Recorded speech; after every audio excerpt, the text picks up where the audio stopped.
എല്ലാവർക്കും നമസ്കാരം. പുതിയൊരു ക്ലാസ്സിലേക്ക് എല്ലാ കുട്ടികളെയും സ്വാഗതം ചെയ്യുന്നു. അപ്പോൾ നമ്മളിന്ന് ഹിസ്റ്ററിയുടെ ഫസ്റ്റ് ചാപ്റ്റർ, 10ാം ക്ലാസ്സിലെ ഹിസ്റ്ററി ഫസ്റ്റ് ചാപ്റ്റർ മാനവികത, ഹ്യൂമനിസം എന്ന ചാപ്റ്ററിൻ്റെ ലാസ്റ്റ് ക്ലാസ്സാണിത്. റിനൈസൻസ് ആൻഡ് ഹിസ്റ്റോറിയോഗ്രാഫി, നവോത്ഥാനവും ചരിത്രരചനയും എന്ന പാർട്ടും അതുമായിട്ട് ഉള്ള കാര്യങ്ങളൊക്കെയാണ് നമ്മളിന്ന് ഡിസ്കസ് ചെയ്യാൻ പോകുന്നത്. അപ്പം എന്നും പറയുന്ന പോലെ നിങ്ങൾക്ക് ക്ലാസ് ഇഷ്ടപ്പെടുകയാണെങ്കിൽ ലൈക്ക് തരാനായിട്ടും എന്തെങ്കിലും സംശയം ഉണ്ടെങ്കിൽ കമൻറ്റിൽ രേഖപ്പെടുത്താനായിട്ടും ചാനൽ ആദ്യമായിട്ട് കാണുന്നവർ കൂട്ടുകാർക്ക് ഷെയർ ചെയ്ത് കൊടുക്കാനും സബ്സ്ക്രൈബ് ചെയ്യാനും ഒന്നും മറന്നു പോരുത് കേട്ടോ. അപ്പോൾ നമുക്ക് എന്തായാലും അതിലേക്ക് പോകാം. റിനൈസൻസ് ആൻഡ് ഹിസ്റ്റോറിയോഗ്രാഫി, നവോത്ഥാനവും ചരിത്ര രചനയും. അപ്പോൾ ഇവിടെ പ്രധാനപ്പെട്ട കാര്യങ്ങളൊക്കെ പറഞ്ഞ് അത് അടയാളപ്പെടുത്തി അങ്ങ് പോകാം. World history has been categorised as illustrated above for the ease of learning. This classification divides history into three distinct periods: the ancient period, spanning up to the 5th century CE, the medieval period extending from the 5th to the 15th century, and the modern period encompassing the era thereafter. This classification emerged during the Renaissance period. It was introduced by two Italian historians, Flavio Biondo and Leonardo Bruni. Let us examine the significant changes that occurred in the historiography during this period. അപ്പോൾ എന്താണ് ചരിത്രരചനയും നവോത്ഥാനവും തമ്മിലുള്ള ബന്ധം? അപ്പോൾ ആദ്യം നമ്മൾ ഈ ലോക ചരിത്രത്തെ നമ്മൾ മൂന്നായിട്ട് തരംതിരിച്ച് വെച്ചിട്ടുണ്ട്. പ്രാചീനകാലം, അതായത് ancient period, then medieval period മധ്യകാലം, പിന്നെ മോഡേൺ പീരീഡ് ആധുനിക കാലം. ഇങ്ങനെ ഒരു ക്ലാസിഫിക്കേഷൻ കൊണ്ടുവന്ന രണ്ട് ഇറ്റാലിയൻ ചരിത്രകാരന്മാരെ നമുക്ക് പരിചയപ്പെടാം. അത് ഫ്ലാവിയോ ബിയോണ്ടയും ലിയനാർഡോ ബ്രൂണിയും ആണ് ഇത്തരത്തിൽ ഒരു ചരിത്രത്തെ തരംതിരിച്ച് വെച്ചിരിക്കുന്നത്. അതിൽ പ്രാചീനകാലം എന്ന് പറയുന്നത് CE 5ാം നൂറ്റാണ്ട് വരെയാണ് കേട്ടോ. പ്രാചീനകാലം CE 5ാം നൂറ്റാണ്ട് വരെ. ആ 5ാം നൂറ്റാണ്ടിൽ തുടങ്ങി CE 15ാം നൂറ്റാണ്ട് വരെ മിഡീവൽ പീരീഡ് മധ്യകാലം. ഇനി ആധുനിക കാലം എന്ന് പറയുന്നത് 15ാം നൂറ്റാണ്ടിന് ശേഷമുള്ള കാലഘട്ടമാണെന്ന് മനസ്സിലാക്കി വയ്ക്കുക. അപ്പം ഇത്തരത്തിലൊരു ക്ലാസിഫിക്കേഷൻ കൊണ്ടുവന്ന വ്യക്തികളുടെ പേരാരാണ്? Flavio Biondo, Leonardo Bruni. ഇവരാരാണ്? ഇറ്റാലിയൻ ചരിത്രകാരന്മാരാണ്. ആ രണ്ട് പോയിൻറ്റും മനസ്സിലേക്ക് കൊണ്ടുവരിക. എന്നിട്ട് ഈ ഡിവിഷനും ഒന്ന് മനസ്സിലേക്ക് വരിക. ഇനി അതിനുശേഷം നമ്മൾ നോക്കുകയാണെങ്കിൽ the transition from medieval Christian tradition to a secular life and thought was also reflected in the realm of historiography. During the Middle Ages, the prevailing notion was that historical events were divinely ordained and the course of history was governed by supernatural powers. This perspective lost its relevance during the Renaissance period. അവിടെ പറഞ്ഞിരിക്കുന്ന കാര്യം എന്താണെന്ന് ചോദിച്ചാൽ, നമ്മുടെ ഫ്ലാവിയോടെയും ലിയനോഡയുടെ picture കൊടുത്തിട്ടുണ്ട് കേട്ടോ, നിങ്ങളൊന്ന് നോക്കിക്കോളൂ. ഇനി മധ്യകാലഘട്ടത്തിൽ നമ്മൾ നോക്കുമ്പോൾ മധ്യകാല ക്രൈസ്തവ പാരമ്പര്യത്തിൽ നിന്നും മതേതര ജീവിതത്തിലേക്കും ചിന്തയിലേക്കുമുള്ളൊരു മാറ്റം ചരിത്രരചനയിലും പ്രതിഫലിച്ചു. അതാണ് ദ ട്രാൻസിഷൻ എന്ന് പറഞ്ഞിരിക്കുന്നത്. ഒരു മാറ്റമാണ്. അന്ന് വരെ എന്താണ്, ക്രൈസ്തവ പാരമ്പര്യത്തിൽ നിലനിന്നിരുന്ന ഒരു മധ്യകാലഘട്ടമായിരുന്നു നമുക്ക് കാണാനായിട്ടുണ്ടായിരുന്നത്. പക്ഷെ അത് റിനൈസൻസ് പീരീഡിലേക്ക് വരുമ്പോൾ എന്താണ്, മതേതര ജീവിതത്തിലേക്കും ചിന്തയിലേക്കുള്ള ഒരു കാലഘട്ടമായത് മാറി. അത് ചരിത്രത്തിൽ നമുക്ക് കാണാനായിട്ട് സാധിക്കും. എന്ന് വെച്ചാൽ ചരിത്ര സംഭവങ്ങൾ ദൈവസൃഷ്ടിയാണെന്നും ചരിത്രത്തിൻ്റെ ഗതി നിർണ്ണയിക്കുന്നത് ഈ ദൈവമാണെന്നും അല്ലെങ്കിൽ അതീന്ദ്രിയ ശക്തിയാണെന്നും ഉള്ള ഒരു കാഴ്ചപ്പാട് എന്നുണ്ടായിരുന്നു, മധ്യകാലഘട്ടത്തിൽ ഉണ്ടായിരുന്നു. എന്ന് വെച്ചാൽ ഇപ്പം നന്നായിട്ട് വെള്ളപ്പൊക്കം ഉണ്ടാകുകയാണ്, പ്രകൃതിക്ഷോഭങ്ങൾ ഉണ്ടാവുകയാണ്, അഗ്നിപർവ്വത സ്ഫോടനം ഉണ്ടാകുകയാണ്. അപ്പോൾ ഇവരെന്ത് പറയും? ഇതെല്ലാം ദൈവത്തിൻ്റെ ഇതുകൊണ്ട് സംഭവിച്ചാണ്, ശക്തി കൊണ്ട് സംഭവിച്ചാണ് എന്ന് ദൈവത്തിൽ ഊന്നിയൊരു കാഴ്ചപ്പാടായിരുന്നു പ്രകൃതിയായിട്ട് ബന്ധപ്പെട്ട് എല്ലാം പറഞ്ഞുകൊണ്ടിരുന്നത്. അപ്പോൾ അങ്ങനെയുള്ളൊരു കാഴ്ചപ്പാടിന് എന്ത് സംഭവിച്ചു? നവോത്ഥാന കാലഘട്ടത്തിൽ ആ ഒരു കാഴ്ചപ്പാടിൽ മാറ്റം ഉണ്ടാകുകയാണ്. കേൾക്കുന്നുണ്ടല്ലോ. ഇനി അത് കഴിഞ്ഞ് നമ്മൾ നോക്കുകയാണെങ്കിൽ കാണാനുള്ളത് instant human-centered explanation and interpretations gained recognition. Human life became the focus of historical narratives, superseding the chronicles of monks and biographies of priests. Another significant development in the historiography during the Renaissance was the growing importance of archaeological evidence and relics. Thus, historians began to place greater emphasis on evidence such as inscriptions, coins, and ancient manuscripts in their narratives. Furthermore, efforts to collect the preserve ancient manuscripts intensified with the emergence of humanism. Critical thinking gained significance in history, scientific inquiry and studies replaced his stories and myths. The contribution of Machiavelli to Renaissance historiography are noteworthy. അപ്പോൾ ഇത്രയും കാര്യങ്ങൾ നമുക്ക് നോക്കാം. അപ്പം നമുക്ക് മനസ്സിലായി എന്താണ് കൃത്യമായ മനുഷ്യ കേന്ദ്രീകൃതമായിട്ടുള്ള ചരിത്ര വ്യാഖ്യാനങ്ങൾക്ക് പ്രാധാന്യം ലഭിച്ചു ഏതൊരു കാലഘട്ടത്തിൽ, നവോത്ഥാന കാലഘട്ടത്തിൽ. അപ്പം നമ്മൾ നോക്കുകയാണെങ്കിൽ മധ്യകാലഘട്ടത്തിൽ ഈ മോങ്സ് എന്ന് പറഞ്ഞാൽ സന്യാസിമാർ, അപ്പോൾ അവരെഴുതുന്ന ക്രോണിക്കിൾസ് എന്ന് പറഞ്ഞാൽ ദിനവൃത്താന്തങ്ങൾ, അതവിടെ എക്സ്പ്ലെയിൻ ചെയ്തുണ്ട്. അപ്പോൾ ഈ ദിനവൃത്താന്തങ്ങൾ ക്രോണിക്കിൾസ് എന്ന് പറഞ്ഞു കഴിഞ്ഞാൽ രാജാക്കന്മാർ തങ്ങളുടെ രാജ്യത്തെ സംഭവങ്ങളൊക്കെ രേഖപ്പെടുത്താനായിട്ട് കൊട്ടാരം ചരിത്രകാരന്മാരെയൊക്കെ ചുമതലപ്പെടുത്തും. അപ്പോൾ അവർ ആ രാജാക്കന്മാരുടെ കാലത്തെ സംഭവങ്ങളെല്ലാം രേഖപ്പെടുത്തി ഗ്രന്ഥങ്ങളിലൊക്കെ സൂക്ഷിക്കും. അതിന് കൃത്യമായിട്ടുള്ളൊരു തുടർച്ചയുണ്ടായിരിക്കും, കാലക്രമമൊക്കെ ഉണ്ടായിരിക്കും. അപ്പം അതാണ് എന്തെന്ന് പറയുന്നത് ദിനവൃത്താന്തം. അപ്പോൾ ഈ അന്നത്തെ സന്യാസിമാരൊക്കെ ഈ ദിനവൃത്താന്തങ്ങളൊക്കെ തൽപരരായി ഏത് മധ്യകാലഘട്ടത്തിൽ അത് ചെയ്യും. അതുപോലെ തന്നെ പുരോഹിതന്മാർ, പ്രീസ്റ്റ് അവരെന്തായിരുന്നു ജീവിത കഥകളൊക്കെ എഴുതിയിരുന്നു. പക്ഷെ അതിനൊക്കെ ഉപരിയായിട്ട് മനുഷ്യൻ്റെ ജീവിതം ചരിത്ര രചനയുടെ കേന്ദ്രബിന്ദുവായിട്ട് റിനൈസൻസ് പീരീഡിൽ, നവോത്ഥാന കാലഘട്ടത്തിൽ മാറിയെന്ന് നമുക്ക് മനസ്സിലാക്കാനായിട്ട് സാധിക്കും. ഇനി നമ്മൾ നോക്കുകയാണെങ്കിൽ ഒരുപാട് പുരാവസ്തു തെളിവുകൾക്കും റിലിക്സ് എന്ന് പറഞ്ഞാൽ ശേഷിപ്പുകൾ, അതുമൊക്കെ ചരിത്ര രചനയിൽ പ്രധാനപ്പെട്ട ഒരു സ്ഥാനം ലഭിച്ചതായിട്ട് നമുക്ക് കാണാനായിട്ട് സാധിക്കും. പുരാവസ്തുക്കളെ പണ്ടത്തെ ആൾക്കാർ ഉപയോഗിച്ചിരുന്ന സാധനങ്ങളും ഉപകരണങ്ങളും പിന്നെ അവരുടെ വീടും എന്തൊക്കെ ആയിക്കോട്ടെ അതെല്ലാം പുരാവസ്തുക്കളാണ്. അപ്പോൾ അതൊക്കെ സംരക്ഷിക്കുക, അത് കണ്ടെത്തുക, സംരക്ഷിക്കുക, അങ്ങനെയുള്ള കാര്യങ്ങളൊക്കെ ഭയങ്കര പ്രാധാന്യം ഈ ഒരു സമയത്ത് വന്നു. അതിലുള്ള ശേഷിപ്പുകൾ എന്ന് പറഞ്ഞാൽ അന്നത്തെ പ്രശസ്തരായിട്ടുള്ളവരുടെ വസ്ത്രങ്ങളാവാം. റിലിക്സ് എന്ന് പറയുമ്പോൾ അതെന്തും ആകാം. അവരുടെ ചിലപ്പം നമ്മളിപ്പം ചില ആൾക്കാരുടെ പുണ്യ ആത്മാക്കളെന്ന് പറയത്തില്ലേ, അല്ലെങ്കിൽ നമ്മൾ പറയുക, അവരുടെയൊക്കെ നമ്മൾ ബോഡിയൊക്കെ പ്രിസർവ് ചെയ്ത് വെക്കത്തില്ലേ. ഇപ്പം നമ്മൾ ക്രിസ്ത്യൻസിൻ്റെ ഇതിലെടുക്കുകയാണെങ്കിൽ അൽഫോൺസാമ, അങ്ങനെ ഒരുപാട് വിശുദ്ധരാക്കപ്പെട്ടവരുടെയൊക്കെ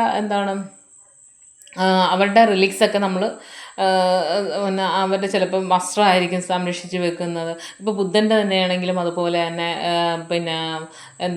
നമ്മൾ പല സ്ഥലങ്ങളിലൊക്കെ സംരക്ഷിച്ചൊക്കെ വെക്കുന്നുണ്ട് റിലിക്സ്. അപ്പോൾ അതുപോലെ അന്നത്തെ കാലഘട്ടങ്ങളിലും ഇത്തരത്തിലുള്ള റിലിക്സൊക്കെ ശേഷിപ്പുകളൊക്കെ സൂക്ഷിച്ച് വെക്കുന്നത് ചരിത്ര രചനയുടെ ഭാഗമായിട്ട് മാറിയെന്ന് നമുക്ക് കാണാനായിട്ട് സാധിക്കും. അതുപോലെ തന്നെ അന്നത്തെ ലിഖിതങ്ങൾ, ഇൻസ്ക്രിപ്ഷൻസ്, കോയിൻസ്, നാണയങ്ങൾ, മാനുസ്ക്രിപ്റ്റ്സ്, കൈയെഴുത്ത് പ്രതികൾ, ഇതെല്ലാം ചരിത്ര രചനയിൽ ആ തെളിവുകൾക്കൊക്കെ വളരെയധികം പ്രാധാന്യം കിട്ടുകയാണ്. അതുപോലെ തന്നെ പുരാതന കൈയെഴുത്ത് പ്രതികളൊക്കെ, മാനുസ്ക്രിപ്റ്റ്സൊക്കെ ശേഖരിക്കാനായിട്ട് സംരക്ഷിക്കാനായിട്ടുള്ള ശ്രമങ്ങളൊക്കെ ആ ഒരു സമയത്ത് മാനവികത വികസിച്ച സമയത്ത്, റിനൈസൻസിന് പ്രാധാന്യം കിട്ടുന്ന സമയത്ത് ഇതിനൊക്കെ വളരെ പ്രാധാന്യം ഉണ്ടായെന്ന് മനസ്സിലാക്കി വെക്കുക. ഇനി അതുകൂടാതെ നമ്മൾക്കറിയാം, ഈ ദൈവികമായിട്ടുള്ളതിന് പ്രാധാന്യം കൊടുക്കുന്ന ഒരു സമൂഹത്തിൽ ഒരിക്കലും നമുക്കത് വിമർശനങ്ങൾക്കൊന്നും വിമർശിക്കാനൊന്നും നമുക്ക് ഒരു അവകാശവും ഇല്ലായിരുന്നു. പക്ഷേ മാനവികതയുടെ കടന്നുവരവോടുകൂടി ചരിത്ര രചനയിലേക്ക് വിമർശനങ്ങൾക്കുമൊക്കെ സ്ഥാനം ലഭിച്ചു എന്ന് മനസ്സിലാക്കുക. പിന്നെ കഥകളുടെയും മിത്തുകളുടെയും സ്ഥാനം ശാസ്ത്രീയമായ അന്വേഷണങ്ങൾക്കും പഠനങ്ങൾക്കും വിധേയമാക്കിയെന്ന് മനസ്സിലാക്കുക. അപ്പം കുറേ കഥകളിങ്ങനെ പ്രചരിച്ച് കേൾക്കുന്നു. അപ്പോൾ അന്ന് തന്നെ അവർ മഴ പെയ്യുന്ന ഒരു ദേവൻ, വെയിലിന് കിട്ടുന്ന ഒരു ദേവൻ എന്നൊക്കെ പറഞ്ഞ് കുറേ മിത്തുകൾ അവരിങ്ങനെ ചെയ്തു, അങ്ങനെ ചെയ്തു. പക്ഷെ അതിൽ ശാസ്ത്രീയ വശങ്ങൾ അന്വേഷിക്കുന്ന ആ കഥകളുടെയും മിത്തുകളുടെയൊക്കെ ശാസ്ത്രീയ വശങ്ങൾ അന്വേഷിക്കാനായിട്ടുള്ള പഠനങ്ങൾ അവിടെ നടന്നു എന്ന് മനസ്സിലാക്കി വെക്കുക. അതിൽ ഈ ചരിത്രരചനയെ സമ്പന്നമാക്കിയ വ്യക്തിയുടെ പേരാണ് മാക്വെല്ലി എന്ന് മനസ്സിലാക്കിയും വെക്കുക. അപ്പോൾ അത്രയും കാര്യങ്ങളാണ് ചരിത്രരചനയുമായി ബന്ധപ്പെട്ട് ഉള്ളത്. അടുത്ത നമുക്ക് നോക്കേണ്ടത് റിനൈസൻസും സയൻസും തമ്മിലുള്ള ആ ഒരു കാലഘട്ടത്തിലെ നിലനിൽപ്പ് എങ്ങനെയായിരുന്നു എന്ന് നമുക്ക് നോക്കാം. അപ്പോൾ അതിൽ in the year 1609, the light of science shone in his modest house in Padua as Galileo set out to prove that the sun is fixed and the earth is on the move. This is the introduction of the play on the life of Galileo by the famous German playwright Bertolt Brecht. Until the 16th century, the belief that the earth was the center of the universe prevailed. These lines refer to the attempts made by Galileo, who challenged and negated the geocentric belief. Let us discuss how the Renaissance influenced the existing beliefs and rational thinking in this manner. അപ്പോൾ അവിടെ പറയുന്നത് എന്താണ്, അവിടെ ഒരു German നാടകകൃത്തായ Bertolt ബ്രെക്റ്റിൻ്റെ ഗലീലിയോയുടെ ജീവിതം എന്ന് പറയുന്ന നാടകത്തിൻ്റെ ഒരു പ്രാരംഭ വാക്യമാണ് അവിടെ കൊടുത്തിരിക്കുന്നത്. നമുക്കതൊന്നും വേണ്ട. അപ്പോൾ അതിൽ അത് ജസ്റ്റൊക്കെ വായിച്ചു നോക്കുക. അപ്പോൾ പ്രപഞ്ചത്തിൻ്റെ കേന്ദ്രം ഭൂമിയാണെന്നുള്ളൊരു വിശ്വാസം 16-ാം നൂറ്റാണ്ട് വരെ നിലനിന്നിരുന്നു. എന്നാൽ ആ വിശ്വാസത്തെ തള്ളിക്കളഞ്ഞുകൊണ്ട് ഗലീലിയോയുടെ പരിശ്രമങ്ങളെ കുറിച്ചിട്ടാണ് ആ ഒരു നാടകത്തിലെ പ്രതിപാദം. അപ്പം എങ്ങനെയാണ് ഈ നവോത്ഥാനവും ശാസ്ത്രവും തമ്മിലുള്ള ഒരു ബന്ധം എങ്ങനെയായിരുന്നു എന്ന് അപ്പോൾ എങ്ങനെയാണെന്ന് നമുക്ക് നോക്കാം. Okay, The Renaissance laid the foundation for the evolution of modern science. Remarkable transformation took place in the field of astronomy during this period. Scientists put forward a groundbreaking view that planetary motions are governed by material forces. The geocentric model of Ptolemy, which positioned Earth at the center of the universe, remained unchallenged until the 16th century. Later, Nicolaus Copernicus, a Polish astronomer and priest, challenged this prevailing doctrine. He presented a revolutionary argument that the center of the universe is not the earth but the sun. Through these observations, Copernicus demonstrated that the Earth and the other planets revolve around the Sun. The revolutionary discoveries of Copernicus were further elucidated and expanded upon by Galileo Galilei and Johannes Kepler. Kepler's path-breaking findings revealed that the speed of planets varied based on their distance from the Sun, which laid the foundation towards the end of the 17th century for Isaac Newton's formulation of the theory of gravitation. With the telescope that he designed, Galileo Galilei made seminal discoveries including satellites of Jupiter and rings of Saturn. Galileo's findings provided conclusive evidence in support of Copernicus principles. അപ്പോൾ അത്രയും കാര്യങ്ങൾ നമുക്കിപ്പം നോക്കാം. അപ്പോൾ അതിൽ പറഞ്ഞിരിക്കുന്നത് നവോത്ഥാനം വന്നപ്പോൾ ആധുനിക ശാസ്ത്രത്തിൻ്റെ വളർച്ച നല്ല രീതിയിലായി, അല്ലെങ്കിൽ ആധുനിക ശാസ്ത്രത്തിൻ്റെ വളർച്ചയ്ക്ക് നവോത്ഥാനം തറക്കല്ലിട്ടു എന്നൊക്കെ നമുക്ക് പറയാം, അടിത്തറയിട്ടു എന്നൊക്കെ പറയാം. അപ്പോൾ നവോത്ഥാന കാലഘട്ടത്തിൽ ശ്രദ്ധേയമായിട്ടുള്ള ഒരുപാട് മാറ്റങ്ങളുണ്ടായി. അതിൽ പ്രധാന മേഖലയെന്ന് പറയുന്നത് ജ്യോതിശാസ്ത്ര, അസ്ട്രോണമി ജ്യോതിശാസ്ത്ര മേഖലയായിരുന്നു. അപ്പോൾ അവിടെ എന്ന് പറഞ്ഞാൽ ഇവർ വിചാരിച്ചിരുന്ന ഈ ജ്യോതിശാസ്ത്രം ദൈവമായിട്ട് ബന്ധപ്പെട്ട ദൈവമാണ് ഇതിനെയൊക്കെ നിയന്ത്രിച്ചിരുന്നു എന്ന് മധ്യകാലഘട്ടത്തിൽ ചിന്തിച്ചിരുന്നു. പക്ഷേ പ്രപഞ്ചത്തിൻ്റെ ചലനങ്ങളെ നിയന്ത്രിച്ചിരുന്നത് ഭൗതിക ശക്തികളാണെന്നുള്ളൊരു കാഴ്ചപ്പാട് അന്നത്തെ ശാസ്ത്രജ്ഞന്മാർ മുന്നോട്ട് വെക്കുകയാണ്. ഒരു ശക്തിയുണ്ട്, ഭൗതിക ശക്തിയുണ്ട്, അത് ദൈവമാണെന്നൊന്നും എല്ലാവരും പറഞ്ഞു വെച്ചിരിക്കുന്നത് ചലനങ്ങളെ നിയന്ത്രിക്കുന്ന ഒരു ശക്തിയുണ്ടെന്ന് പറഞ്ഞു വെച്ചു. അപ്പം അതുവരെ 16-ാം നൂറ്റാണ്ട് വരെ ടോളമിയുടെ ഒരു സിദ്ധാന്തത്തിനായിരുന്നു ഭയങ്കര പ്രാധാന്യം. അപ്പോൾ ടോളമിയുടെ സിദ്ധാന്തത്തിൽ പറഞ്ഞ ഈ യൂണിവേഴ്സിൻ്റെ അല്ലെങ്കിൽ പ്രപഞ്ചത്തിൻ്റെ കേന്ദ്രം എന്താണെന്ന് പറഞ്ഞു വെച്ചിരുന്നു? ഭൂമിയാണെന്ന് പറഞ്ഞു വെച്ചിരുന്നു. അപ്പോൾ 16-ാം നൂറ്റാണ്ട് വരെ അതിനെ ആരും വെല്ലുവിളിക്കാനോ ക്രിട്ടിസൈസ് ചെയ്യാനോ ഒന്നും പോയില്ല. പക്ഷേ പോളണ്ടുകാരനും പുരോഹിതനുമായ കോപ്പർനിക്കസ് ഇതിനെ വെല്ലുവിളിച്ചു. അദ്ദേഹം എന്തു പറഞ്ഞു? പ്രപഞ്ചത്തിൻ്റെ കേന്ദ്രം ഭൂമിയല്ല, സൂര്യനാണ്. മറ്റ് ഗ്രഹങ്ങൾ സൂര്യനെ വലം വയ്ക്കുകയാണ് ചെയ്യുന്നതെന്നും അദ്ദേഹം പറഞ്ഞു വെച്ചു. അങ്ങനെ പറഞ്ഞ വ്യക്തിയുടെ പേരാണ് കോപ്പർനിക്കസ് കേട്ടോ. ഇങ്ങനെ പറഞ്ഞെങ്കിലും അത് എന്താണ് ശാസ്ത്രീയമായിട്ട് തെളിയിച്ചത് പിന്നീട് വേറെ ആൾക്കാരാണെന്ന് മനസ്സിലാക്കി വെക്കുക. കോപ്പർനിക്കസിൻ്റെ വിപ്ലവകരമായിട്ടുള്ള ഈ കണ്ടുപിടുത്തങ്ങളെ ഗലീലിയോ ഗലീലി, ജോഹനാസ് കെപ്ലർ എന്നിവരാണ് വ്യക്തമായിട്ട് അവതരിപ്പിച്ചത്. സൂര്യനിൽ നിന്നുള്ള അകലത്തിനനുസരിച്ച് ഗ്രഹങ്ങളുടെ വേഗതയിൽ വ്യത്യാസം വരുമെന്നും കെപ്ലർ കണ്ടെത്തി. സൂര്യനിൽ നിന്നും അകലം വളരെ വ്യത്യസ്തമാണല്ലോ. ചില ഗ്രഹങ്ങൾ സൂര്യനോട് അടുത്ത് നിൽക്കുന്നു, ചിലത് വളരെ അകലത്തിലും സ്ഥിതി ചെയ്യുന്നു. അപ്പോൾ അവർ കറങ്ങുമ്പോഴുള്ള വേഗത വ്യത്യാസമാണെന്ന് കെപ്ലർ കണ്ടെത്തി. ഇനി 17-ാം നൂറ്റാണ്ടിൻ്റെ അവസാന ഘട്ടത്തിൽ അന്ത്യത്തിൽ ഐസക് ന്യൂട്ടൺ ഗുരുത്വാകർഷണ സിദ്ധാന്തം 17-ാം നൂറ്റാണ്ടിൻ്റെ അവസാന ഘട്ടത്തിൽ ഐസക് ന്യൂട്ടൺ ഗുരുത്വാകർഷണ സിദ്ധാന്തം ആവിഷ്കരിക്കുന്നു. അതിനെ ശക്തമായിട്ട് സ്വാധീനിച്ചത് ഈ കെപ്ലറിൻ്റെ സിദ്ധാന്തമായിരുന്നു എന്ന് മനസ്സിലാക്കി വെച്ചോളൂ കേട്ടോ. കെപ്ലർ സൂര്യനിൽ നിന്നുള്ള അകലത്തിനനുസരിച്ചിട്ട് ഗ്രഹങ്ങളുടെ വേഗതയിൽ വ്യത്യാസം വരുന്നു എന്ന കെപ്ലറിൻ്റെ സിദ്ധാന്തം ഈ ഗുരുത്വാകർഷണ സിദ്ധാന്തം ആവിഷ്കാരത്തിന് ശക്തമായിട്ടുള്ള ഒരു സ്വാധീനം ചെലുത്തിയെന്ന് മനസ്സിലാക്കി വെക്കുക. ഇനി ആ സമയത്ത് നമ്മുടെ ഗലീലിയോ ഗലീലി വെറുതെ ഇരുന്നപ്പോൾ അദ്ദേഹത്തിന് തോന്നി ഒരു ദൂരദർശിനി ടെലിസ്കോപ്പ് നിർമ്മിച്ചേക്കാമെന്ന് തോന്നി.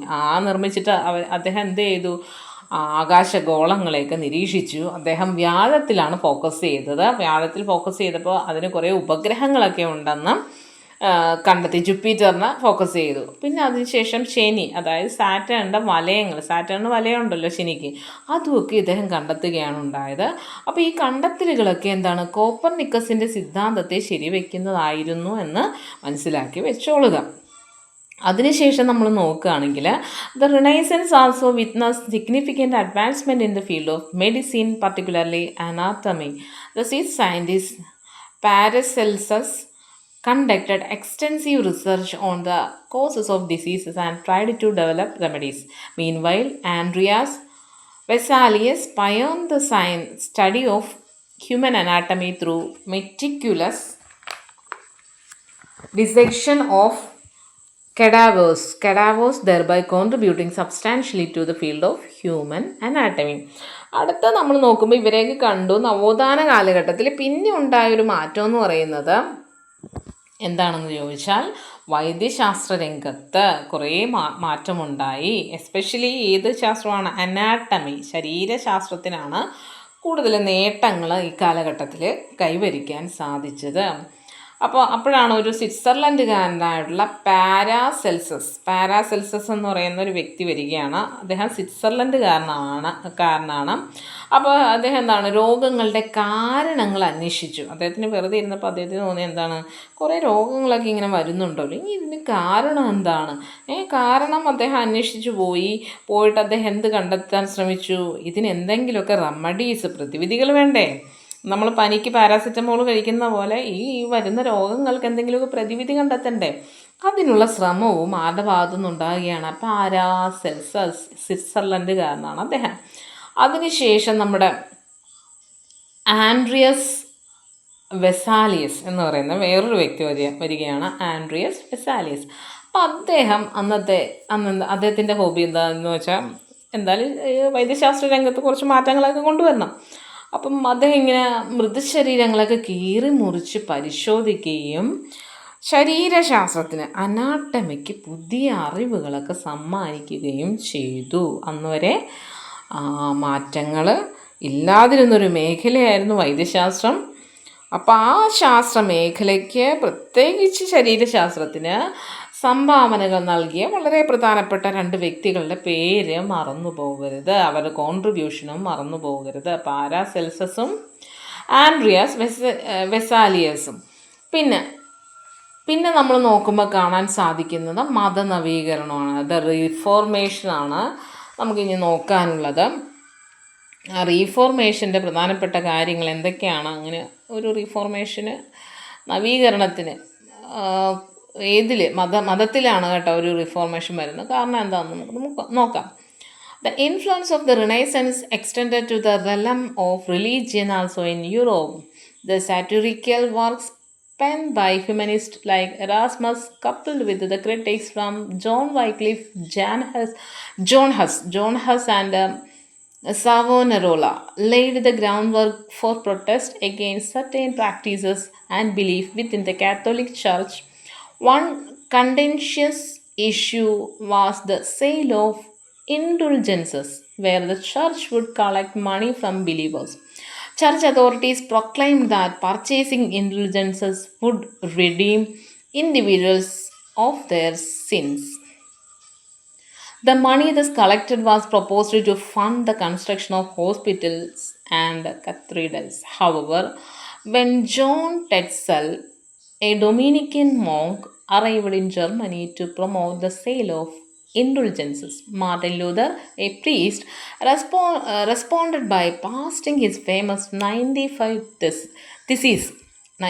Theses on the doors of the Wittenberg Cathedral in 1517. This pivotal event marked the beginning of the Protestant Reformation. Initially, Luther's intention was merely to spark an ideological debate. So, he worked this thesis in Latin instead of German. However, his work was translated into German without his knowledge, and as a result, widely disseminating it. Subsequently, Luther served his ties with the church. The universities of Germany, particularly Wittenberg University, where Martin Luther taught, played an important role in laying the groundwork for the Reformation. The interest of secular rulers who wished to limit the powers of the clergy and church courts further encouraged the Reformation. Many rulers had grown dissatisfied with the extensive powers of clergy, particularly in matters of taxation and ecclesiastical appointments. Ecclesiastical appointments of church, ecclesiastical അപ്പോയിൻമെൻറ്റ്സും. അപ്പോൾ അത്രയും കാര്യങ്ങൾ നമുക്ക് നോക്കാം. എന്താണ് ഈ മതനവീകരണം, reformation? അപ്പോൾ എന്താണ്, നവോത്ഥാനത്തിൻ്റെ സ്വാധീനം മൂലം യൂറോപ്പിലെ മതരംഗത്തും കുറച്ച് മാറ്റങ്ങൾ വരികയാണ്. കേട്ടല്ലോ. അപ്പോൾ ആ സമയത്ത് കുറേ ആൾക്കാരുണ്ടായിരുന്നു ഈ മതത്തിനെയൊക്കെ പരിഹസിച്ചുകൊണ്ട് ഒരു വർക്കൊക്കെ ചെയ്യുന്ന ആൾക്കാരുണ്ടായിരുന്നു. അതിൽ വരുന്നത് ഇറാസ്മസ് എന്ന് പറയുന്ന ഒരു മാനവികതാവാദിയാണ്. ഹ്യൂമനിസത്തിൻ്റെ സപ്പോർട്ടറാണ്. അപ്പോൾ അദ്ദേഹം സാറ്ററിക്കൽ വർക്ക് എന്ന് പറഞ്ഞാൽ ആക്ഷേപഹാസ്യത്തിലൂടെ ആക്ഷേപഹാസ്യത്തിലുള്ള കൃതികളൊക്കെ രചിച്ചു. ജോൺ വൈക്ലിഫ്, ജോൺ ഹസ്, സവോനറോള തുടങ്ങിയവരൊക്കെ ഈ കാത്തോലിക്ക സഭയെ നല്ല രീതിയിൽ വിമർശിച്ചു. ഈ പ്രവണതകളെ, വിശ്വാസങ്ങൾക്ക് എതിരായിട്ട് ചില വിശ്വാസങ്ങൾ, ചില പ്രവണതകളൊക്കെ ഉണ്ടാവില്ല, നമുക്ക് ഒട്ടും അക്സെപ്റ്റ് ചെയ്യാൻ പറ്റാത്ത വിശ്വാസങ്ങളും പ്രവണതകളും, അതിനെയൊക്കെ ശക്തമായിട്ട് ഇവർ പ്രതിഷേധിച്ചു. അപ്പോൾ അങ്ങനെ നിൽക്കുമ്പോൾ വരുന്ന ഒരു ഇൻ്റലിജൻസസ് എന്ന് വെച്ചാൽ ജനങ്ങളിൽ പണം സമാഹരിക്കുകയാണ്. ഒരു പാപവിമോചന പത്രം, ഇൻഡുൾജൻസസ് എന്ന് പറഞ്ഞാൽ പാപവിമോചനം എന്ന് വെച്ചാൽ ആ പത്രം വാങ്ങിക്കുവാണെങ്കിൽ നമ്മുടെ പാപങ്ങളെല്ലാം നമുക്ക് മാറ്റപ്പെടും. അങ്ങനെ ഒരു പത്രം വിൽപ്പന നടത്തിയിരുന്നു അക്കാലഘട്ടത്തിൽ. അതാണ് ഏറ്റവും കൂടുതൽ പ്രതിഷേധങ്ങൾ ക്ഷണിച്ചു വരുത്തിയത്. അപ്പോൾ നമ്മളൊരു വലിയ പാപം ചെയ്താലും ചെറിയ പാപം ചെയ്താലും ഒക്കെ ഇതൊക്കെ പൈസ കൊടുത്ത് വാങ്ങിച്ചു കഴിഞ്ഞാൽ നമ്മുടെ പാപം മാറും എന്നൊരു ചിന്ത ജനങ്ങളിലേക്ക് മതപരമായിട്ട് അങ്ങ് അടിച്ചേൽപ്പിക്കുകയാണ്. അപ്പം അങ്ങനൊരു പാപവിമോചന പത്രം പണം വാങ്ങി നൽകിയാൽ നമ്മുടെ പാപങ്ങളെല്ലാം മോചനം കിട്ടും നമുക്ക് ആ പാപങ്ങളിൽ നിന്നെല്ലാം. അതെല്ലാം ആര് പറയുകയാണ്? മത നേതൃത്വം ജനങ്ങളോട് പറയുകയാണ്, നിങ്ങളിത് വാങ്ങിക്കണം, നിങ്ങൾ ചെയ്ത് പാപങ്ങളുണ്ടെങ്കിൽ അത് പൂർണ്ണമായിട്ട് മാറും എന്നൊക്കെ പറയുകയാണ് ഇൻഡുൾജൻസസ് വാങ്ങുകയാണെങ്കിൽ. അപ്പോൾ പാപവിമോചന പത്രത്തിൻ്റെ വിൽപ്പനയ്ക്കും പണം ശേഖരിക്കാനും ഒക്കെ ആയിട്ട് ആര് വരികയാണ്? ഒരു ജൊഹാൻ ടെക്സ്റ്റൽ എന്ന് പറയുന്ന ഒരു വ്യക്തി കേട്ടോ. ജൊഹാൻ ടെറ്റ്സൽ എന്ന് പറയുന്ന ഡൊമിനിക്കൻ സന്യാസി ജർമ്മനിയിലേക്ക് എത്തുകയാണ്. അപ്പോൾ ഈ പത്രം വിറ്റാൽ, ഈ ഇൻഡുൾജൻസസ് വിറ്റാൽ, പാപവിമോചന പത്രം വിറ്റാൽ പണം കിട്ടും. ആ പണം കൊണ്ട് എന്ത് ചെയ്യുക? ആശുപത്രികൾ, കത്തീഡ്രലുകൾ തുടങ്ങിയവ നിർമ്മിക്കുക. ഇതാണ് സഭാ നേതൃത്വത്തിൻ്റെ ലക്ഷ്യം. അതിന് വേണ്ടിയിട്ട് ഒരു വിൽപ്പനക്കാരനായിട്ട് നമ്മുടെ ഒരു സന്യാസി ജർമ്മനിയിലെത്തി. ജോഹാൻ ടെറ്റ്സൽ എന്നാണ് അദ്ദേഹത്തിൻ്റെ പേര്. അപ്പോൾ അങ്ങനെ പാപമോചന പത്രത്തിൻ്റെ വിൽപ്പനയിൽ പ്രതിഷേധിച്ച് പലയിടത്തുമൊക്കെ പ്രശ്നങ്ങളുണ്ടായി.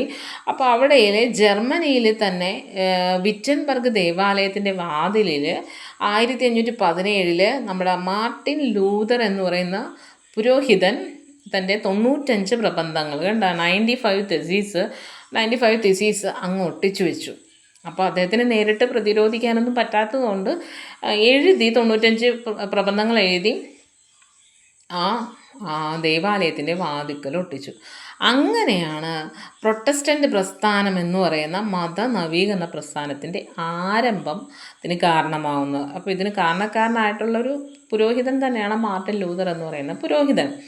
അപ്പോൾ അങ്ങനെ ഇരിക്കുമ്പോൾ ഇദ്ദേഹം വിചാരിച്ചത് ആശയപരമായിട്ട് സംവാദമാണ്. ഇത് തെറ്റാണ്, അത് അവരൊക്കെ മനസ്സിലാക്കി കൊടുക്കുക, അത് തിരുത്തുക. അതിൻ്റെ അപ്പുറത്തേക്ക് ഇതിനെയൊന്നും പള്ളിയെ വിമർശിക്കാനോ അല്ലെങ്കിൽ പള്ളിയിൽ നിന്ന് പോകാനോ ഒന്നും അദ്ദേഹം ആഗ്രഹിച്ചില്ല. ആശയപരമായിട്ടുള്ളൊരു സംവാദം മാത്രമാണ് അദ്ദേഹം ലക്ഷ്യം വെച്ചത്. പക്ഷേ ഇദ്ദേഹം ജർമ്മനിയിലാണ് ഈ സംഭവം നടക്കുന്നതെങ്കിലും ജർമ്മൻ ഭാഷയ്ക്ക് പകരം അദ്ദേഹം ലാറ്റിൻ ഭാഷയിലാണ് ഈ തൻ്റെ പ്രബന്ധങ്ങളൊക്കെ 95 പ്രബന്ധങ്ങളൊക്കെ എഴുതി ഒട്ടിച്ചു വെച്ചത്. പക്ഷേ എന്താണ് അജ്ഞാതരായിട്ടുള്ള ചിലർ ഇതെന്തെടുത്ത് ജർമ്മനിയിലേക്ക് അങ്ങ് പരിഭാഷപ്പെടുത്തി പ്രചരിപ്പിച്ചു. തുടർന്ന് സഭയുമായിട്ട് ബന്ധം ഉപേക്ഷിക്കേണ്ട ഒരവസ്ഥ ആർക്ക് വന്നു ചേർന്നു? ഈ മാർട്ടിൻ ലൂതറിന് വന്നു ചേർന്നു.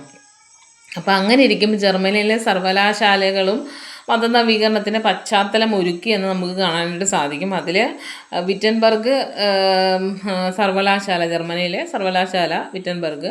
അപ്പോൾ അവിടെയാണ് നമ്മുടെ മാർട്ടിൻ ലൂതർ അധ്യാപകനായിട്ടൊക്കെ പ്രവർത്തിച്ചിരുന്നത്. അപ്പോൾ അതൊക്കെ എന്താണ് പ്രൊട്ടസ്റ്റൻ്റ് മതനവീകരണത്തിൻ്റെ കേന്ദ്രമായിട്ട് ഈ വിറ്റൻബർഗ് സർവകലാശാലയൊക്കെ പ്രവർത്തിച്ചു എന്ന് മനസ്സിലാക്കാം. പിന്നെ പുരോഹിതരുടെയും മതകോടതികളുടെയും അധികാരത്തെ നിയന്ത്രിക്കാൻ ആഗ്രഹിച്ച ഭരണാധികാരികളുടെ താല്പര്യങ്ങളും മതനവീകരണത്തിന് കരുത്ത് പകർന്നു. അപ്പോൾ ഈ പുരോഹിതന്മാർക്കൊക്കെ ഭയങ്കര സ്വാധീനമായിരുന്നു സമൂഹത്തിൽ, മതകോടതികൾക്കും. അപ്പോൾ നമ്മുടെ ഭരണാധികാരികളുടെ അധികാരം കുറച്ച് കുറയും. അപ്പോൾ അതുകൊണ്ട് ഈ ഭരണാധികാരികൾ ഈ പ്രൊട്ടസ്റ്റൻ്റ് മൂവ്മെൻറ്റിനെ സപ്പോർട്ട് ചെയ്തു, റിഫോർമേഷനെ സപ്പോർട്ട് ചെയ്തു. കാരണം എന്താണ്, ഇവരെ ഒന്ന് ഒതുക്കണം. ആരെ? ഈ പുരോഹിതന്മാരെയും മത മേധാവികളെയൊക്കെ ഒന്ന് ഒതുക്കണം എന്നൊരു ചിന്ത ഇവർക്കുണ്ടായിരുന്നു. അതുപോലെ തന്നെ നികുതി പിരിവിലും ദേവാലയങ്ങളിലെ നിയമനങ്ങളിലും പുരോഹിതർക്കുണ്ടായ അധികാരത്തെയും അപ്രമാദിത്വത്തെയും ഭരണാധികാരികൾ ഇഷ്ടപ്പെട്ടിരുന്നില്ല. അപ്പം നികുതി പിരിച്ചിരുന്നതും ദേവാലയങ്ങളിൽ നിയമനം നടത്തിയിരുന്നതും ആരായിരുന്നു? പുരോഹിതന്മാരായിരുന്നു. അതൊന്നും ആർക്കും ഇഷ്ടപ്പെട്ടില്ല, ഭരണാധികാരികൾക്ക് ഇഷ്ടപ്പെട്ടില്ല. അപ്പോൾ ഭരണാധികാരികൾ ആരെ സപ്പോർട്ട് ചെയ്തു? മാർട്ടിൻ ലൂതറെ സപ്പോർട്ട് ചെയ്തു. പ്രൊട്ടസ്റ്റൻ്റ് മതനവീകരണത്തിന് അവരും സപ്പോർട്ടായിട്ട് പ്രവർത്തിച്ചു എന്ന് മനസ്സിലാക്കി വെക്കുക. അതാണ് റീഫോർമേഷൻ മൂവ്മെൻറ്റ്. അത് ജർമ്മനിയിലാണ് വന്നെങ്കിലും അതിൻ്റെ അലയൊളികൾ മറ്റു രാജ്യങ്ങളിലേക്ക് വ്യാപിച്ചു. അത് എന്താണെന്ന് നമുക്ക് നോക്കാം. The Reformation that originated in Germany soon spread to the other European kingdoms. Ulrich Zwingli and John Calvin in Switzerland assumed leadership in the Reformation movement. In England, King Henry VIII led the Reformation and the Anglican Church emerged there with the monarch serving as its head. This development led to the establishment of national church. അപ്പോൾ ഈ reformation എവിടെയാണ് actually originate ചെയ്ത്? എവിടെയാണ്? ജർമ്മനിയിലാണ് വന്നത്, മതനവീകരണം വന്നത്. പക്ഷേ ഇത് മറ്റു യൂറോപ്യൻ രാജ്യങ്ങളിലേക്ക് കൂടി വ്യാപിച്ചു. അത് സ്വിറ്റ്സർലൻഡിൽ ഉൾറിച്ച് സ്വിംഗ്ലി, കേട്ടല്ലോ, ഉൾറിച്ച് സ്വിംഗ്ലിയും ജോൺ കാൽവിനും നേതൃത്വം കൊടുത്തു സ്വിറ്റ്സർലൻഡിൽ. ഇനി ഇംഗ്ലണ്ടിലാണെങ്കിൽ രാജാവായിട്ടുള്ള ഹെൻറി VIII അവിടെ നേതൃത്വം കൊടുത്തത്. ഇംഗ്ലണ്ടിൽ രാജാവ് തലവനായ ആംഗ്ലിക്കൻ സഭ നിലവിൽ വന്നു. ഇംഗ്ലണ്ടിൽ രാജാവ് തലവനായിട്ടുള്ള ഒരു ആംഗ്ലിക്കൻ സഭ നിലവിൽ വന്നു. ഇത് ദേശീയ സഭ എന്ന പേരിലും അറിയപ്പെട്ടു എന്ന് മനസ്സിലാക്കി വെക്കുക. അത്രയും കാര്യങ്ങളാണ് ദ റിഫോർമേഷൻ ആയിട്ട് ബന്ധപ്പെട്ട് നിലകൊള്ളുന്നത്. ഇനി ഇതിൻ്റെ അനന്തരഫലമായിട്ട് എന്താണ് ഉണ്ടായത്? കൗണ്ടർ റീഫോർമേഷൻ സംഭവിക്കുകയാണ്. അതെന്താണെന്ന് നമുക്ക് നോക്കാം. Following the reformation the Catholic church initiated efforts to reform itself, a movement known as the Counter Reformation. As a part of this initiative, the church leadership convened the Council Synod of Trent in northern Italy. The objective of this council were to correct erroneous tendencies within the church and to implement reforms. As a result, the sale of indulgence was banned. A list of books, the index that should not be read by the believers, was published. The Court of Inquisition, which was there in the medieval times, was reinstituted. The Society of Jesus, set up by Ignatius Loyola, a Spanish priest, also played a prominent part in Counter Reformation. Its members were bound to observe strict discipline and unquestioned obedience. They tried to establish the authority of the Catholic Church by setting up schools and engaging in active missionary works. Counter Reformation succeeded in eliminating a number of wrong tendencies in the Catholic Church. Counter Reformation is also known as Catholic reformation. അപ്പോൾ എന്താണ് പ്രതിമത നവീകരണം അല്ലെങ്കിൽ counter reformation എന്ന് നമുക്ക് നോക്കാം. അപ്പോൾ മതനവീകരണം നമ്മൾ കണ്ടു. അത് എന്താണ്, മതത്തിനെതിരെ കുറച്ച് കാര്യങ്ങൾ ഉയർത്തി കുറച്ച് പേരങ്ങ് വന്നു. അതിലേറ്റവും പ്രധാനപ്പെട്ട വ്യക്തി മാർട്ടിൻ ലൂതറാണ്. അത് ജർമ്മനിയിലായിരുന്നു. അതുകൂടാതെ മറ്റു സ്ഥലങ്ങളിലൊക്കെ പ്രധാനപ്പെട്ട ആൾക്കാർ വന്നെന്ന് നമ്മൾ കണ്ടു. അപ്പോൾ ഇവർക്ക് തോന്നി എന്തൊക്കെ പ്രശ്നങ്ങൾ എവിടെയൊക്കെയുണ്ട്, ജനങ്ങൾക്ക് എന്താണ് ദഹിക്കാത്ത കുറേ കാര്യങ്ങൾ നമ്മൾ ചെയ്തു കൂട്ടുന്നുണ്ട്, അപ്പോൾ ഇതൊന്ന് മാറ്റണം. അപ്പം മതനവീകരണത്തെ തുടർന്ന് കാത്തോലിക്ക സഭ സ്വയം നവീകരിക്കാനായിട്ടുള്ള കുറച്ച് കാര്യങ്ങളൊക്കെ ചെയ്യാൻ തുടങ്ങി. അപ്പോൾ ഇതാണ് പ്രതിമത നവീകരണം അല്ലെങ്കിൽ കൗണ്ടർ റീഫോർമേഷൻ എന്ന പേരിൽ അറിയപ്പെടുന്നത്. അപ്പോൾ ഇതിൻ്റെ ഭാഗമായിട്ട് നമ്മുടെ വടക്കൻ ഇറ്റലിയിലെ ട്രെൻറ്റിൽ സഭയുടെ നേതൃത്വത്തിൽ ഒരു സമ്മേളനം നടക്കുകയാണ്. ഒരു സുനഹദോസ്, അതാണ് സിനോഡ് എന്ന് പറയുന്നത്, സുനഹദോസ് വിളിച്ചു ചേർത്തു. അപ്പം ഇവർക്ക് തോന്നി എന്തൊക്കെയോ തെറ്റായിട്ടുള്ള കാര്യങ്ങൾ മതത്തിൽ സംഭവിക്കുന്നുണ്ട്. അതുകൊണ്ടാണ് ആൾക്കാർ അവിടുന്ന് ഇവിടുന്നൊക്കെ പ്രതികരിക്കുന്നത്, ക്വസ്റ്റ്യൻ ചെയ്യുന്നത്, ക്രിട്ടിസൈസ് ചെയ്യുന്നത് എന്നൊക്കെ മനസ്സിലായിട്ട് സഭാ നേതൃത്വത്തിൻ്റെ മേൽനോട്ടത്തിലൊരു സമ്മേളനം വിളിച്ചു ചേർക്കുകയാണ്. അപ്പോൾ ആ സമ്മേളനത്തിൽ മതരംഗത്തുണ്ടായ തെറ്റായ പ്രവണതകളെ ഒഴിവാക്കിക്കൊണ്ട് കുറച്ച് പരിഷ്കരിച്ച് നമുക്ക് മുന്നോട്ട് പോകാമെന്നൊക്കെ അവർ തീരുമാനിക്കും. അതാണ് അവരുടെ ലക്ഷ്യം. ഈ സമ്മേളനത്തിൻ്റെ ലക്ഷ്യം അതാണ്. അങ്ങനെ ആദ്യം അവരെന്ത് ചെയ്തു, ഈ പാപവിമോചന പത്രം ഇൻഡുൾജൻസ് അങ്ങനെ നിരോധിക്കാനായിട്ട് അവർ തീരുമാനിക്കുകയാണ്. പിന്നെ അവർ ചെയ്ത മറ്റൊരു കാര്യമെന്ന് പറഞ്ഞാൽ ഇൻഡെക്സ് പ്രസിദ്ധീകരിച്ചു. എന്താണ്, വിശ്വാസികൾ വായിക്കാൻ പാടില്ലാത്ത പുസ്തകങ്ങൾ ഇതൊക്കെയാണ്. അതൊരു ലിസ്റ്റാക്കി കൊടുത്തിട്ട് പറഞ്ഞു, നിങ്ങൾ ഇതൊന്നും വായിക്കാൻ പാടില്ല. അപ്പം അതുപോലെ തന്നെ മധ്യകാലഘട്ടത്തിലുണ്ടായിരുന്നതാണ്, ഇതിപ്പോൾ റിനൈസൻസ് പീരീഡ് ആയില്ലേ. അപ്പം മധ്യകാലഘട്ടത്തിൽ നിലനിന്നിരുന്ന ഇൻക്വിസിഷൻ എന്ന് പറഞ്ഞാൽ മതവിചാരണ കോടതികൾ, മതപരമായിട്ടുള്ള തെറ്റുകളൊക്കെ ഉണ്ടായിരുന്നെങ്കിൽ മതവിചാരണ കോടതികളാണ് അത് അവലോകനം ചെയ്തിരുന്നതും തെറ്റിന് ശിക്ഷയൊക്കെ കൽപ്പിച്ചിരുന്ന കോടതിയാണ് മതവിചാരണ കോടതി എന്ന് പറയുന്നത്. ഇൻക്വിസിഷൻ പുനഃസ്ഥാപിച്ചു എന്ന് മനസ്സിലാക്കി വെക്കുക. പിന്നെ അപ്പോഴാണ് സ്പെയിൻകാരനായിട്ടുള്ള നമ്മുടെ ഇഗ്നേഷ്യസ് ലയോള വരുന്നത്. അദ്ദേഹം ഒരു പുരോഹിതൻ കൂടിയാണ്. അദ്ദേഹം സൊസൈറ്റി ഓഫ് ജീസസ് എന്ന് പറയുന്ന ഒരു സഭ, നവീകരണത്തിൽ ഒരു വലിയ പങ്ക് വഹിച്ചൊരു സഭയാണ് സൊസൈറ്റി ഓഫ് ജീസസ്. അത് ആരുടെ നേതൃത്വത്തിലാണ് വന്നത്? Ignatius Loyola. സ്പെയിൻകാരനാണ്, പുരോഹിതനാണ്. അപ്പോൾ അദ്ദേഹത്തിൻ്റെ പിക്ചർ അവിടെ കൊടുത്തിട്ടുണ്ട്. അപ്പോൾ ഇതിൽ അംഗങ്ങൾക്ക് കർക്കശമായിട്ട് കുറച്ച് കാര്യങ്ങളൊക്കെ പറഞ്ഞു വെച്ചിരുന്നു. ഇതിലെ അംഗങ്ങൾക്ക് എങ്ങനെയായിരുന്നു? കർശനമായിട്ടുള്ള അച്ചടക്കം ഉണ്ടായിരിക്കണം. മതത്തെ ചോദ്യം ചെയ്യാൻ സഭയിൽ ഉള്ള ആൾക്കാർ ചോദ്യം ചെയ്യാൻ പാടില്ല എന്നൊക്കെ കാര്യങ്ങൾ ഇതിൽ കർക്കശമായിട്ട് ഫോളോ ചെയ്തിരുന്നു. അപ്പോൾ അംഗങ്ങൾക്ക് കർശനമായിട്ടുള്ള അച്ചടക്കവും ചോദ്യം ചെയ്യരുത്. ഒരു കാരണത്തിൽ എന്തിനാ ഞങ്ങൾക്ക് അത് ചെയ്യാൻ പറ്റുന്നത്, എന്ത് ചെയ്യാൻ പറ്റുന്നു ഒന്നും ചോദ്യം ചെയ്യാൻ പാടില്ല. അനുസരണം അത്യാവശ്യമായിരുന്നു കേട്ടോ, ബാധകമായിരുന്നു. പിന്നെ ഇവർ വിദ്യാലയങ്ങളൊക്കെ സ്ഥാപിച്ചു.